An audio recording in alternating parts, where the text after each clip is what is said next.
rebuilding Ace for the last many days. Finally got it in there. We ended up last season with a cracked case.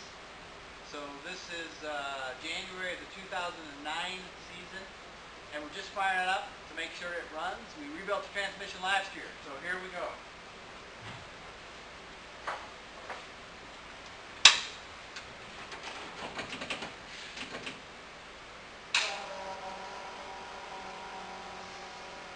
Yes? Yes.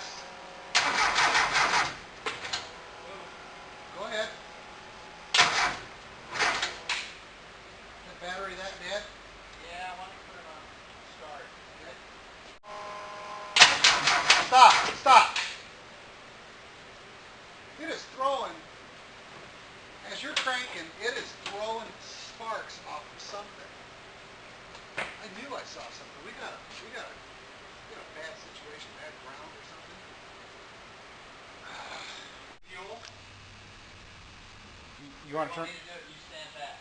I'm going to stand off to the side. Go for it.